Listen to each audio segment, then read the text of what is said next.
Jeff Family, je suis vraiment très contente et ravie de te retrouver, oui, toi, sur ma chaîne pour cette nouvelle vidéo. Tout d'abord, bienvenue à tous les nouveaux abonnés. Par contre, si c'est la première fois que tu me vois, moi c'est Sarah, aussi connue comme Naye Jeff, et je fais des vidéos sur le style de vie des étudiants en Italie. Du coup, je profite de ma plateforme, ok, pour t'édifier sur comment est-ce que tu peux faire pour venir continuer tes études académiques en Italie. Du coup, je t'invite à t'abonner si tu n'étais pas encore abonné et surtout à activer la cloche de notification. Alors, pour la vidéo d'aujourd'hui, je vais te faire une petite mise à jour sur les préinscriptions et sur la bourse d'études pour le compte de l'année académique 2021-2022. Du coup, la vidéo sera en deux parties. Première partie, préinscription, que je vais aborder en 4 points. Deuxième partie, la bourse d'études, que je vais également aborder en 4 points. Sans plus tarder, commençons tout de suite par la préinscription. Alors, la première chose que je voudrais te dire aujourd'hui par rapport à la préinscription, c'est que la plupart des universités, sinon toutes, vraiment sinon toutes les universités italiennes à l'heure d'aujourd'hui ont déjà publié leur calendrier en ce qui concerne la préinscription, l'inscription et la publication des résultats pour les facultés à numéro fermé pour le compte de l'année académique 2021-2022. Donc, quand je parle des facultés à numéro fermé, c'est un sujet que j'ai déjà abordé dans une de mes vidéos sur les études en Italie. Donc, c'est pour ça que je vous invite toujours à regarder mes précédentes vidéos, ce qui fait que vous suivez le fil parce que je ne reviens pas sur des choses dont j'ai déjà parlé. D'accord? Du coup, comme je disais, toutes les universités, sinon presque toutes les universités italiennes, ont déjà publié leur calendrier de préinscription, inscription et résultats et les dates auxquelles les résultats des facultés à numéro fermé seront publiés. Du coup, je t'invite à aller sur le site officiel de l'université dans laquelle tu as envie de venir continuer tes études académiques pour aller vérifier ces calendriers-là. Parce que d'ailleurs, certaines universités ont déjà ouvert la possibilité de pouvoir postuler, donc de pouvoir te préinscrire sur leur université depuis le 15 mars 2021. Ok? Et certaines ferment le mois prochain, certaines à la fin du mois prochain, certaines en mi-avril, d'autres en début avril. D'accord? Donc, je t'invite à aller sur les différents sites des universités dans lesquelles tu as envie de venir continuer tes études en Italie pour commencer à te préinscrire.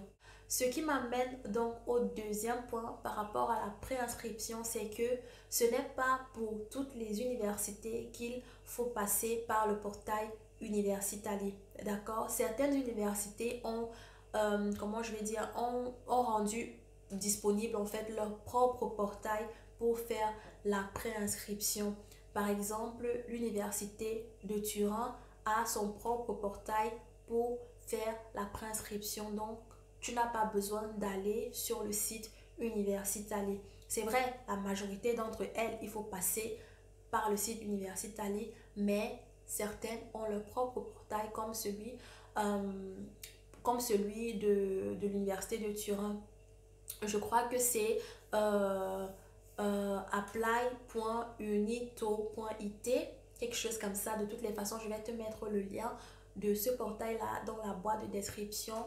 Donc, quand tu vas sur le site de l'université, renseigne-toi par rapport à ça, s'ils ont leur propre portail ou si tu dois passer par le portail Universitali en fait pour ta préinscription. Et ensuite, la troisième chose que je voulais te dire dans cette vidéo par rapport à la préinscription, c'est que tu peux postuler pour plus d'un cursus, donc aussi pour plus d'une faculté, que ce soit sur le portail Universitali ou sur le portail de l'université. Donc par exemple, sur le portail Universitali, tu peux postuler pour un cursus par exemple d'architecture, pour un cursus par exemple de droit, pour un cursus par exemple de littérature, d'économie et commerce, économie, business. Bref, c'est juste des exemples que je te donne comme ça à tout va, mais sache que tu peux postuler pour plus d'un cursus.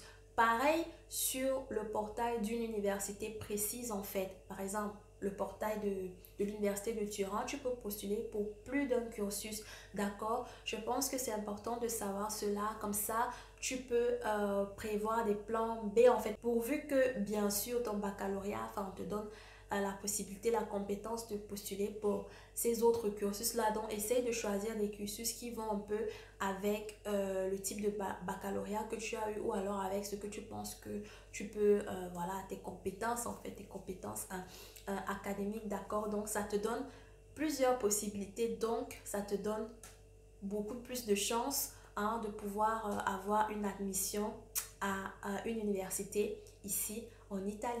Enfin, le quatrième et dernier point que je voulais aborder par rapport à la prescription dans cette vidéo découle en fait d'une question que quelqu'un m'a fait sur Instagram en me demandant combien de temps est-ce que Universitaly prend pour répondre à ta prescription en fait.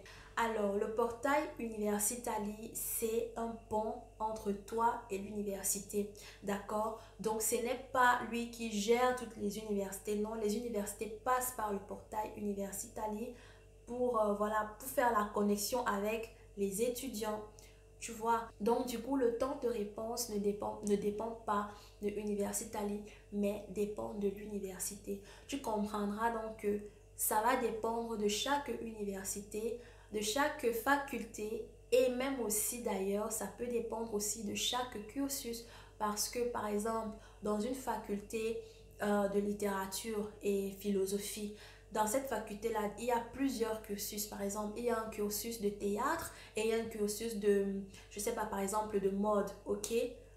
Le cursus de théâtre il est possible que le cursus de théâtre ait son propre calendrier en ce qui concerne les inscriptions, transcriptions et machin. Et le cursus de mode également est un calendrier différent. Ou alors, ils peuvent avoir le même calendrier que toute la faculté. Donc, ça dépend.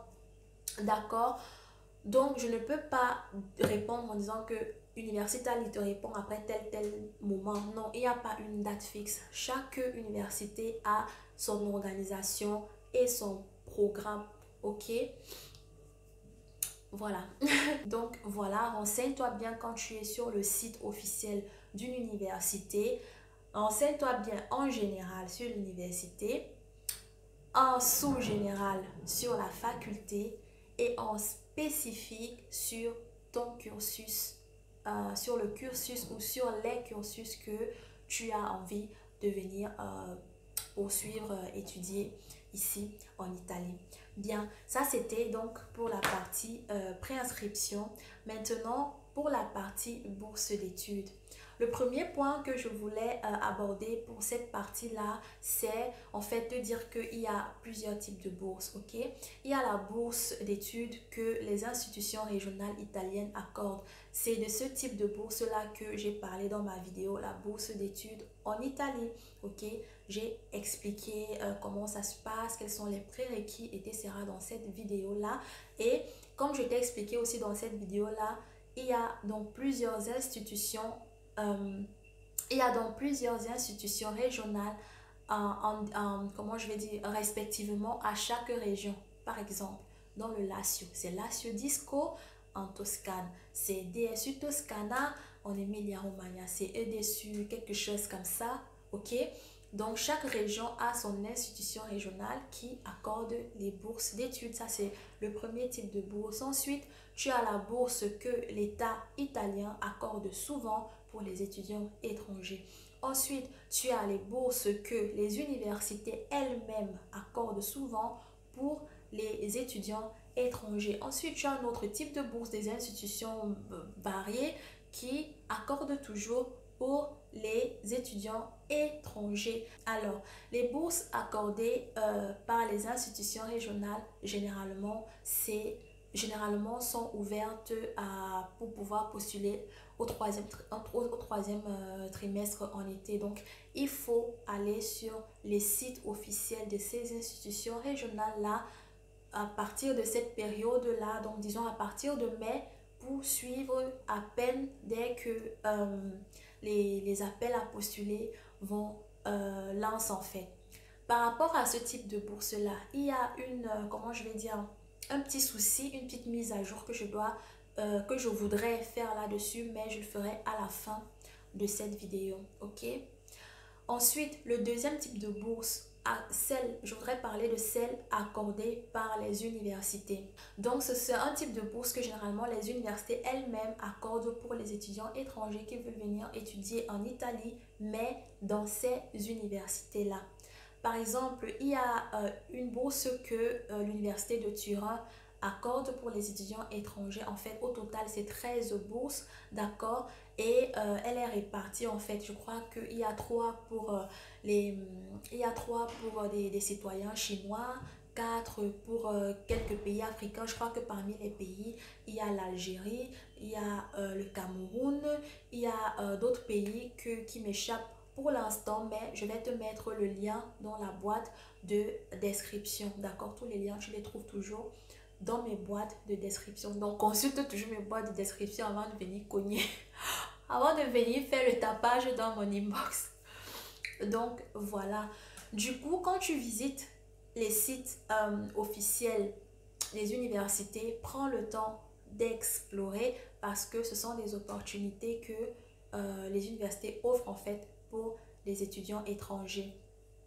Et spécifiquement pour cette bourse que l'université de Turin accorde, en fait, elle est déjà lancée. Tu peux postuler et la dernière, comment je vais dire, la date limite pour postuler pour cette bourse-là, c'est le 28 avril 2021, si je ne me trompe pas. Et je crois que le montant est à hauteur de 9 000 € par an, si je ne me trompe pas. De toutes les façons, je vais mettre le lien dans la boîte de description et regarde bien chaque site des universités pour ne pas rater les opportunités comme celle-là. Ensuite, je voudrais parler également d'un autre type de bourse que des institutions variées peuvent accorder. Par exemple, si tu avais regardé ma dernière vidéo sur les études en Italie où je donnais les sites pour trouver la bonne information, si tu es allé visiter ces sites-là, normalement, tu saurais que depuis le 13 mars, Invest, la bourse dont j'étais accennato, on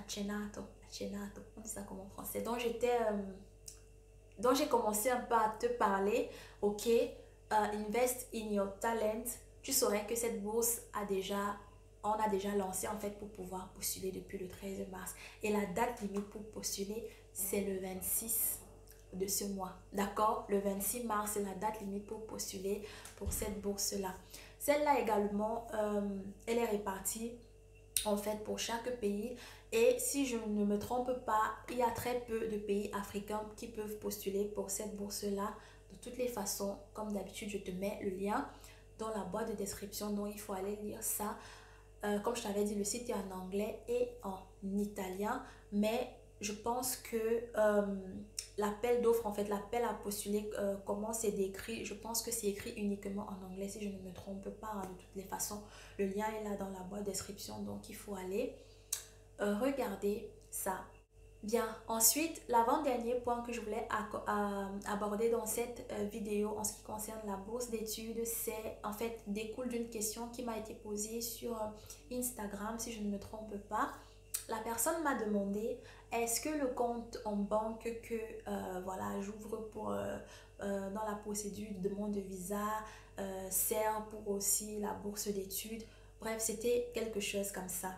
Alors, la procédure de la demande de visa, c'est une chose. La procédure de la bourse d'études, c'est une autre chose. Donc, c'est deux procédures différentes en fait.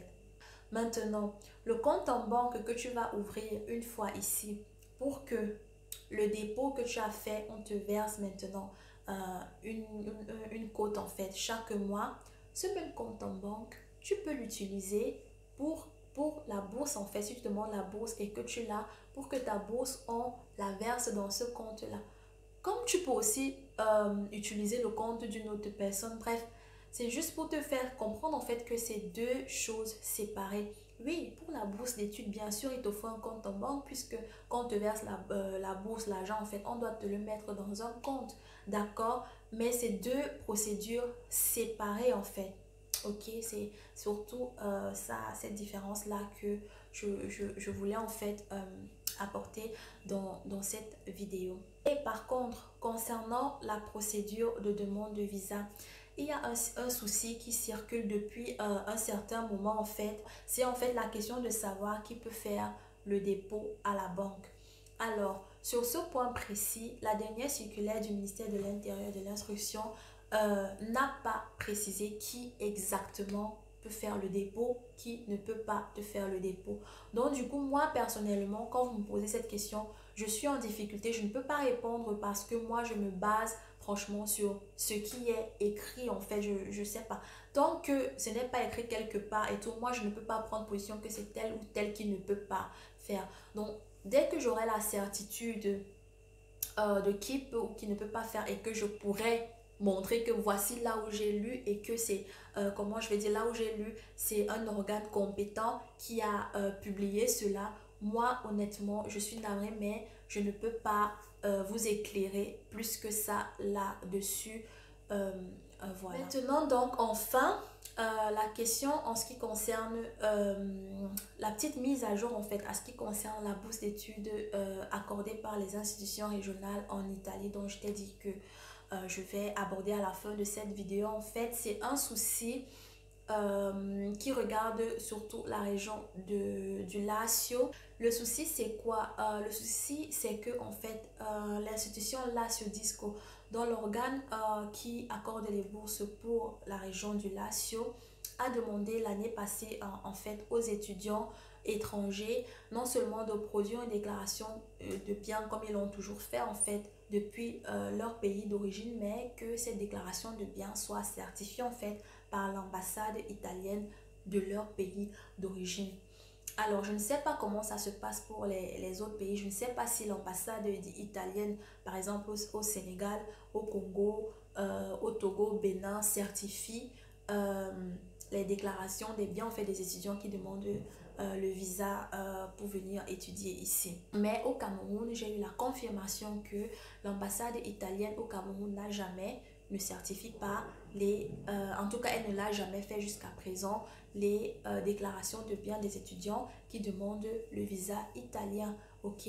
Par contre, là ce discours n'entend pas de cette oreille là, ce qui fait que beaucoup d'étudiants camerounais, surtout dans la ville de Rome en fait, se retrouvent dans des grandes difficultés.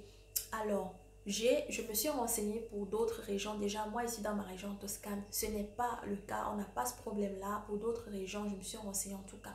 Ceux que j'ai écoutés m'ont dit qu'ils n'ont pas ce problème-là. Et en plus, moi-même, je suis allée vérifier effectivement dans d'autres institutions régionales, en fait, dans leur appel à postuler, en fait. Donc là où ils délignent ce qu'il faut faire pour pouvoir postuler, demander la bourse, ils précisent en fait que oui, il faut la déclaration des biens certifiés après par l'ambassade du pays de l'étudiant étranger en fait. Mais dans le cas où ce n'est pas possible, voici ce qu'il peut faire, voici ce qu'il peut faire, voici ce qu'il peut faire. Donc en fait, il donne des possibilités alternatives, ce qui n'est pas le cas, en tout cas jusqu'à présent pour la Sudisco. Alors, qu'est-ce que j'ai fait? C'est que j'ai envoyé un email à l'ambassade d'Italie au Cameroun et ils m'ont répondu. Non, je rigole. Ce serait l'idéal qu'ils me répondent. Ils ne m'ont pas répondu. En tout cas, ils ne m'ont pas encore. Parce que j'espère, ils ne m'ont pas encore répondu. Éventuellement, je vais renouveler le mail ou je vais essayer de trouver un autre moyen de pouvoir avoir, je sais pas, le contact de quelqu'un qui peut, voilà, nous aider à avoir une solution en fait pour ce souci-là.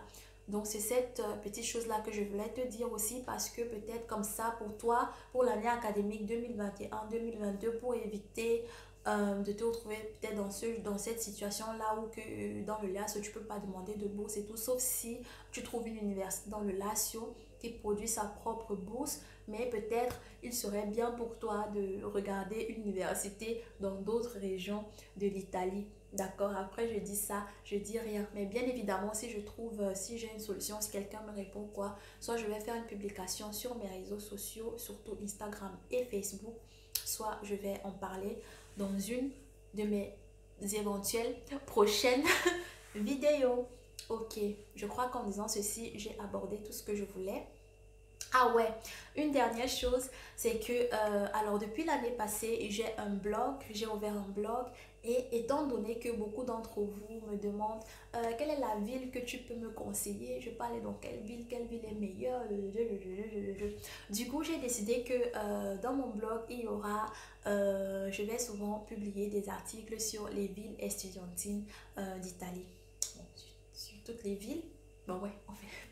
On fait toutes les villes, sur toutes les villes, mais je vais parler un peu de la vie d'étudiant en fait. D'accord? Comme ça, en lisant ces articles-là, toi-même, tu pourras te faire ta propre opinion à distance, c'est vrai, mais ça pourrait t'orienter toi-même, d'accord? Tu pourras faire ton propre choix, en fait, ou tes propres choix, voilà, ce qui te parle le plus, d'accord? Alors, quand tu vas voir cette vidéo, le premier article sera sur la ville de Parme, mais il ne sera pas encore disponible. Il sera probablement disponible le week-end, ce week-end, d'accord? Dès qu'il est disponible, je publie souvent mes articles sur ma page Facebook et également sur Instagram, d'accord? Et je vais aussi mettre le lien ici dans la boîte de description, je vais l'ajouter et peut-être je vais faire un commentaire que je vais épingler avec le lien.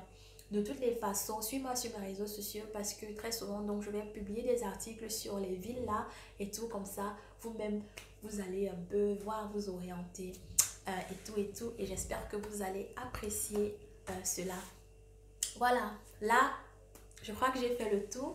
Du coup, ce sera tout pour cette vidéo. Surtout, n'hésite pas à liker, d'accord, à me mettre un pouce bleu et à partager. Partage avec toutes les personnes à qui tu penses que cette vidéo peut être utile, d'accord? Partage, partage, partage. Abonne-toi, active la cloche de notification et voilà, en attendant ma prochaine vidéo qui sera dimanche en cuisine avec Naïge. Je te fais des grands coucous aussi à tous ceux que tu aimes. Mais surtout, comme d'habitude, fais attention à toi. Bye.